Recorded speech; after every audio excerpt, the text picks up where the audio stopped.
Hello साथियों, नमस्कार आप सभी को। कैसे हैं आप लोग? उम्मीद है दोस्त सब लोग अच्छे होंगे। लेकिन आप सभी को बेसब्री से इंतजार हो रहा होगा दोस्त कि आरआरबी मिनिस्टर आइसोलेटेड की आंसर की कब तक आएगी। आखिर आज जो है 25 तारीख हो गया, अभी तक आंसर की देखने को नहीं मिला। तो आपको बता दें दोस्त कि आंसर की का डेट जो है वो फिक्स हो गया है, किस डेट को आप सबकी आंसर की जारी की जाएगी। एग्जैक्ट आपको डेट बताएंगे, उस डेट को आपकी आंसर की देखने को मिलेगी। बाकी इस वीडियो में हम चर्चा करेंगे पीआरटी, टीजीटी, पीजीटी की क्या कट ऑफ रहेगी, UR, OBC, WS, ST, ST के लिए क्या आप सभी का इस बार सेफ स्कोर होने वाला है। क्योंकि दोस्त हमने आपको पहले ही बताया था कि इस बार जो एग्जाम में उपस्थिति देखने को मिली है सिर्फ और सिर्फ 50% उपस्थिति रही है। उस हिसाब से आप लोग का क्या कंपटीशन होगा, कम होगा, ज़्यादा होगा, सब कुछ इस वीडियो में दिखाएंगे। बाकी कैटेगरी वाइज आप सभी का स्कोर लिस्ट भी दिखाने का प्रयास करेंगे कि आप सभी का इस बार स्कोर होना चाहिए। बाकी दोस्त अगर आपने चैनल को सब्सक्राइब नहीं किया है तो चैनल को अभी सब्सक्राइब करके बेल आइकन को ऑन कर लेना। इसी तरह से आपको आरआरबी एग्जाम से रिलेटेड पल पल की अपडेट मिलती रहेगी। तो आइए सबसे पहले हम आंसर की बात कर लेते हैं दोस्त कि आप सबकी आंसर की आखिरकार किस दिन जारी की जाएगी। तो यहाँ पर आप साथी देख सकते हो जो आपकी आंसर की का डेट है यहाँ पर फिक्स हो गया है। RRB minister and isolated categories answer की 2025 रिलीज डेट। तो यहाँ पर देखोगे आपका जो साथी एग्जाम खत्म हुआ था कितने तारीख को हुआ था, 10-12 को। तो 10-11-12 को आपका एग्जाम हुआ था, लास्ट एग्जाम 12 को खत्म हुआ था। कितने दिन के बाद आप सबकी आंसर की आती है उससे पहले आप यहाँ पर देख सकते हो दोस्त, आंसर की release on by last week of सितंबर 2025। यहाँ पर साथ ही आपका नोटिस आ गया है कि आपके जो आंसर की है सितंबर के लास्ट वीक में जारी कर दी जाएगी। सितंबर के लास्ट वीक यानी आप देखेंगे साथी 25 तारीख के आज के बाद और 30 तारीख के पहले आप सबकी आंसर की आ जानी है। किस डेट को आएगी वो भी आपको बता देते हैं। जैसे कि हमने आपको पहले ही बताया था कि आरआरबी का साथी जो भी रूल होता है वो लगभग आपका जो है 5 से लेकर के 15 दिन में आपके सबकी आंसर की आती है। तो 5 से 15 दिन अगर आप देखेंगे, अभी लास्ट एग्जाम आपका कब हुआ था, 12 को हुआ था। तो लास्ट एग्जाम 12 को हुआ था, तो अगर आप 15 दिन देखेंगे कितना दिन होगा, तो 12, 10, 22, 3, 25, आज साथ ही आपका जो है 13 दिन हुआ है। 13 दिन हुआ है, अभी आपका 2-3 दिन का टाइम लगेगा।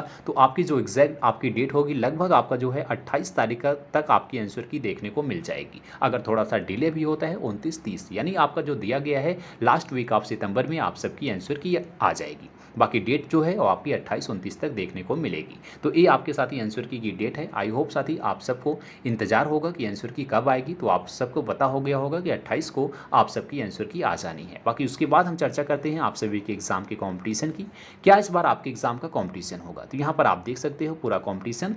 इसमें आपकी टोटल पोस्ट कितनी थी, 1036 थी। इसमें आप देखेंगे कितने लोगों ने फॉर्म भरा था, 3,06,437 लोगों ने फॉर्म भरा था। लेकिन उपस्थिति की बात करें सिर्फ और सिर्फ 50% कैंडिडेट इस बार एग्जाम में उपस्थित हुए हैं।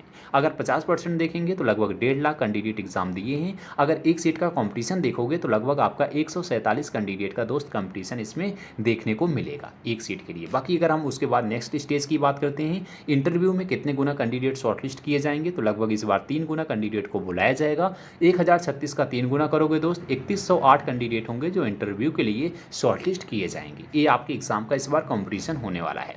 बाकी अगर आप एग्जाम लेवल की बात करेंगे तो यहाँ पर आप देख सकते हो पूरे आपके एग्जाम का लेवल क्या था, मिनिमम क्वालिफाइंग मार्क्स क्या रखा गया था। तो इसमें आपके ओवरऑल जो आपके टोटल 3 दिन का एग्जाम था उसका ओवरऑल लेवल जो था वो मॉडरेट लेवल हुआ था। अगर इसमें हम सब्जेक्ट वाइज बात करते हैं तो सब्जेक्ट वाइज आप देख सकते हो प्रोफेशनल एबिलिटी का जो आपके साथ ही सब्जेक्ट था उसका लेवल आपका टफ था। बाकी अगर हम मैथ की बात करते हैं दोस्त, मैथ का लेवल आपका ईजी था। रीजनिंग की बात करते हैं, रीजनिंग का लेवल भी आपका ईजी था। साइंस की बात करें, साइंस आपका मॉडरेट लेवल का था। जीएस की बात करें तो मॉडरेट टू टफ था। ये आपकी एग्जाम का साथ ही हर एक दिन आपके सब्जेक्ट का लेवल देखने को मिला है। बाकी इसमें मिनिमम क्वालिफाइंग मार्क्स की बात करें, आप सबको पता होगा दोस्त, अगर आप यूआर और ईडब्ल्यूएस के कैटेगरी से हैं तो आपको इसमें मिनिमम 40% अंक लाना होगा। ओबीसी एससी कैटेगरी से हैं तो मिनिमम 30% अंक लाना होगा। एसटी की बात करें तो एसटी के लिए 25% है। अब आपका यहाँ पर डाउट होगा दोस्त, क्या हमारा साथी ओवरऑल 40% पर हमारा इसमें सिलेक्शन हो जाएगा? बिल्कुल नहीं दोस्त, ये आपका सिर्फ मिनिमम क्वालिफाइंग मार्क्स रखा जाता है। जैसे कि दोस्त हो सकता है कि आपकी इसकी कट ऑफ कम गई या कम कैंडिडेट एग्जाम दिए हैं, तो जो कैंडिडेट 40% से ऊपर होगा, 30% से ऊपर, 25% से ऊपर होगा, उसी को नेक्स्ट स्टेज के लिए बुलाया जाएगा, चाहे आपकी वैकेंसी खाली हो चाहे आपकी वैकेंसी भर जाए। लेकिन दोस्त आज के टाइम पर आप सबको पता होगा कि मिनिमम क्वालिफाइंग मार्क्स पर आपको जो है कुछ होने वाला नहीं है। तो इससे आपको अगर आपको सिलेक्शन लेना होगा कट ऑफ को क्लियर करना पड़ेगा। तो ये आपका साथ ही इसमें मिनिमम क्वालिफाइंग मार्क्स रखा जाता है।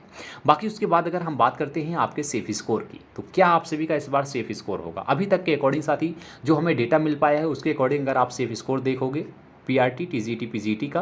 तो इसमें आपका पीआरटी में कितनी पोस्ट है? 188 पोस्ट है। इसके लिए क्या सेफ स्कोर होगा? तो यूआर कैटेगरी का जो सेफ स्कोर होगा 70 से 75 बिल्कुल आपका सेफ स्कोर देखने को मिलेगा। ओबीसी की बात करें तो ओबीसी का लगभग जो सेफ स्कोर होगा 67 से 72 तक होगा। ईडब्ल्यूएस की बात करें अगर इसका सेफ स्कोर देखोगे तो 65 से 70 तक देखने को मिलेगा। एससी की बात करें इसका सेफ स्कोर जो इस बार होगा 60 से 65 के बीच में होगा। एसटी का जो सेफ स्कोर होगा दोस्तों 55 से 60 के बीच में होने वाला है। तो अगर आप लोग भी पीआरटी का एग्जाम दिए थे तो अगर आपके इतने नंबर आ जाएंगे तो आप अपने आप को सेफ समझ सकते हो। बाकी अगर उसके बाद हम टीजीटी पीजीटी की बात करते हैं, इसमें आपके टीजीटी पीजीटी मिला करके टोटल कितनी पोस्ट है? 753 है। तो इसकी कट ऑफ थोड़ा सा आपकी कम जाएगी दोस्त, क्योंकि इसमें आपकी वैकेंसी ज़्यादा थी, तो इसमें आपका कंपटीशन कम होने वाला है। यूआर कैटेगरी के लिए जो इस बार सेफ स्कोर होगा लगभग आपका 65 से 70 के बीच में देखने को मिलेगा। ओबीसी की बात करें, ओबीसी का जो सेफ स्कोर होगा लगभग अगर आपका 62 से 68 नंबर तक आ जाएगा तो आप अपने आप को सेफ समझ सकते हो। ईडब्ल्यूएस की बात करें तो ईडब्ल्यूएस का जो सेफ स्कोर होगा लगभग 60 से 65 के बीच में आपका सेफ स्कोर देखने को मिलेगा। एससी कैटेगरी की सेफ स्कोर की बात करें 55 से 60 तक आपका अगर स्कोर आ रहा है तो आपका स्कोर ठीक है। एसटी कैटेगरी की बात करें तो अगर आप लोग का स्कोर जो है 50 से 55 तक भी आ रहा है तो आप लोग का स्कोर ठीक है। बाकी दोस्त आप लोग का कितना स्कोर आ रहा है आप लोग कमेंट में ज़रूर बताना। लेकिन हमने आपको जैसे पहले भी बताया था कि इसकी जो कट ऑफ होगी दोस्त वो आपका जोन वाइज आती है, क्योंकि इसमें आपके अलग अलग जोन में अलग अलग वैकेंसी होती है और अलग अलग सब्जेक्ट की वैकेंसी होती है। तो इसमें आपका subject wise, zone wise, category wise 3 तरीके से आपका साथ ही कट ऑफ लगेगा, क्योंकि आपका ओवरऑल हमने लगभग सेफ स्कोर बताया है। ये आपका पीआरटी के लिए, पीआरटी के लिए अगर आप लोग का इतना आ रहा है तो लगभग चांस है कि आप किसी भी जोन से होंगे आपका जो है इसमें सेफ स्कोर रहेगा। बाकी टीजीटी पीजीटी का हमने लगभग सभी जोन के लिए इतना सेफ स्कोर बताया है। हो सकता है दोस्त कि आपका किसी जोन में लगभग जो है आपकी जो है थोड़ा सा कट ऑफ ज़्यादा चली जाए, किसी जोन में आपकी कट ऑफ इससे कम भी जा सकती है, क्योंकि ये डिपेंड करता है ओवरऑल आपका पूरा जोन पर कि आपने कौन सा जोन इसमें फिलअप किया था। बाकी उसमें आपके सब्जेक्ट भी मैटर करता है कि आपके उसमें सब्जेक्ट क्या थे, सब्जेक्ट में आप सबकी वैकेंसी कितनी थी। तो इस तरीके से आपको देखने को मिलेगा जब आप सब्जेक्ट में देखोगे दोस्त कि आपका सब्जेक्ट वाइज अगर आप वैकेंसी देखोगे तो किसी सब्जेक्ट में आपकी 1 वैकेंसी, किसी सब्जेक्ट में 2 वैकेंसी, किसी सब्जेक्ट में 10-15 वैकेंसी। इस तरीके से आप सबकी subject wise, zone wise vacancy भी है। तो किसी जोन में मान के चलना दोस्त, किसी जोन में आपकी वैकेंसी कम है और उसमें फॉर्म ज़्यादा हो गया तो आपकी कट ऑफ ऑटोमेटिक बहुत हाई चली जाएगी। और हो सकता है दोस्त कि जिस जोन से आपने फॉर्म को भरा है उस जोन में बहुत कम कैंडिडेट हैं और आपकी जो है पोस्ट वगैरह थोड़ा ठीक ठाक है तो उसकी कट ऑफ कम चली जाएगी। तो ये ओवरऑल आपका डिपेंड करेगा दोस्त आप सभी के जोन पर, आप सभी की जो है इसमें सब्जेक्ट पर। तो आप लोग अपना जोन ज़रूर बताना। फिलहाल अभी आंसर की आ जाएगी तो फिर आप सबके एग्जैक्ट मार्क्स नंबर पता चल जाएंगे कि आप लोग के नंबर कितना है, क्योंकि अभी आपको एग्जैक्ट आइडिया नहीं होगा दोस्त हमारे कितने नंबर आ जाएंगे। तो आप लोग का साथ ही जो आंसर की है हमने आपको बता ही दिया, लगभग आप सबकी आंसर की नेक्स्ट वीक यानी आपकी लास्ट वीक ऑफ सितंबर में आ जाएगी। डेट की बात करें तो 28-29 तक आप सबकी आंसर की देखने को मिल जाएगी। जैसे आप सभी का साथी आंसर की आ जाता है तो आपके एग्जैक्ट नंबर पता चल जाएंगे, फिर आप लोग अपना जो है फिर कट ऑफ आप लोग देख सकते हो कि आप सबकी कट ऑफ रहेगी। बाकी जब आप सबकी आंसर की आ जाएगी दोस्त हमें सभी कैंडिडेट का डेटा मिल जाएगा कि आप लोग का क्या आंसर की के बाद स्कोर रहा है, category wise, zone wise, subject wise. फिर हम आपको साथ ही एक्सपेक्टेड कट ऑफ का वीडियो लेकर आएंगे कि आप लोग का किस जोन का कितनी कट ऑफ जाने की संभावना है। बाकी दोस्त अभी के लिए आप लोग का अगर इतना स्कोर आ रहा है आप अपने आप को अनुमान लगा सकते हो कि हमारा अगर इतना स्कोर आ जाएगा तो आप अपने आप को सेफ मान सकते हो। बाकी दोस्त अगर आपका इससे रिलेटेड कुछ भी डाउट है तो आप लोग कमेंट में अपना डाउट लिखना, हम आपके डाउट को क्लियर करने का प्रयास करेंगे।